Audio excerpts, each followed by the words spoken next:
Welcome to a new edition of the Neon Jazz interview series with Italian jazz singer Camilla Battaglia. We talked to her on April 6, 2020 from her home base in Italy as the COVID-19 lockdown of 2020 was really beginning. She is a rising talent in the jazz world, and we talked about the here and now, her jazz history, and hopes for the future. Enjoy. All right. Well, hey, thank you for taking a minute out during a pretty extraordinary time on the planet to talk about music and what's going on. No, thank you. I'm happy. That's a good thing. So let's talk about new music that you might be working on, your latest music, so that we could have something that the listeners can get after they hear the interview. Okay, so in 2018, I got my second album as a composer, and it's called Emit Rotator Tenet. And it's an album that has it's dedicated to the theme of time, and it's conceived it's a cyclic album, so it starts and it ends in the same way. So you can consider it more like a long suite and just tunes.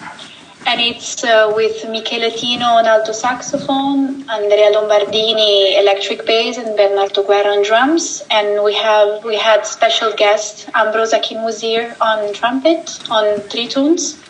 And that was 2018. So that's my latest album out. But in the last months, I've been working on a large ensemble project that it's called Electra, and it's tunes dedicated to ancient and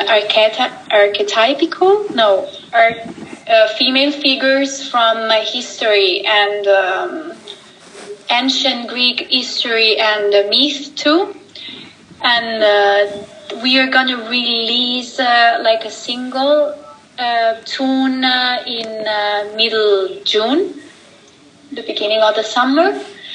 And then I've been working on a solo project that it's mostly dedicated to this collection of poems of T.S. Eliot that it's called The Four Quartets. And I try to dedicate all this work in trying to match the use of vocals totally acoustic, using the room, and also featuring electronics and live panning with electronic devices. So talk to me a little bit about your childhood, where you were born and raised, and how you got into jazz. I am Italian, and I was born in Milan. And both of my parents are actually musicians. My mom is a singer, and my father is a piano player. So I totally get to say that I grew up with, they're both jazz musicians. So I grew up listening a lot to this music, kind of also as a child being kind of annoyed by that, all the time going to concerts and coming back home really late at night, and I was always why do I have to be here? But then around when I was 17, 18, I got this click. I remember being in the studio during just listening to a recording session, and I was called in to sing some tunes, and I totally felt wow, this is really gets me something. So that's I think I want to dedicate the rest of my life to that. So that's a kind of a turning point when I was around 18. So what do you like best about being a musician?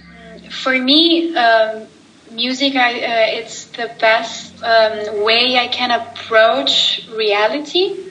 It's most of the time, when I'm in a certain mood or I face a certain circumstance, I think music is the best way for me to process feelings, emotions, and also just my perceptions about what I see, what I feel. So maybe it's also the most direct way I can make other people understand what's my view, and also I like to share it with other people. So I think that's the best. But also I really like traveling too. So I think that's also a good reason for me. Yeah. So, obviously the music, the jazz around the world has been silenced because of COVID-19, but when it comes back, what do you hope both the musician and the fan that comes back to see the music, what realizations or how do you hope they feel when they come back? My greatest expectation would be that they're like can't wait to be in a room like fulfilled by music. Probably, I think what needs to change for musicians are like it's not connected to the relationship with the audience. But what I really hope is that they're gonna really like feel the need to listen to something, to participate to a live experience, like not just like being with your headphones or being on your computer or on your phone listening to tunes or albums or YouTube or Spotify, whatever, but they could really feel now what's the difference in like being experiencing a live performance instead of just like sitting home and doing it with your devices. If you come to Kansas City, when this is all said and done and you make your way and you do a trip to America and you come to Kansas City and you perform a show, tell me and my listeners, what would a show from you sound like? What would it be like? Actually, I have to say, like I'm sending like this large ensemble music that I've been telling you about, this electro project. It's probably going to be like releasing an album, or but probably like releasing this single tune with an American label that is actually deeply connected with Kansas City.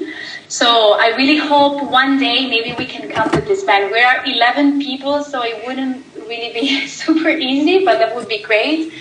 And the show would be like, this music is really, for me, a connection between what I really like about songwriting, what I really like about listening to a song, and what I've been working on as a composer, like listening to a lot of contemporary music and contemporary jazz. So I try to make really a mixture, considering that, I have two drums, electric bass and double bass, and horns section, like with two trombones, tenor and alto saxophone, trumpet. So there's a lot of sounds, and also it's really dedicated to the contrast, but also the union between electronic and acoustic. So some people are like just playing their acoustic instrument, while the others are also using devices. Thank you for taking a minute today to talk about what's going on in the world, about your music, and taking a minute out. I really appreciate it. Thank you, really. Thanks for listening and tuning into another Neon Jazz interview, where we give you a bit of insight into the finest singers in Italy, America, and spots all over the world, giving fans all that jazz. And thanks to Camilla for her time, music, and story. If you want to hear more interviews, go to Famous Interviews with Joe Domino in the iTunes Store. Visit Neon Jazz at YouTube.com, and for everything Neon Jazz all the time, go to the neonjazz.blogspot.com. Until next time, enjoy the jazz, my friends. Now, one, before, now, later, later. Neon Jazz.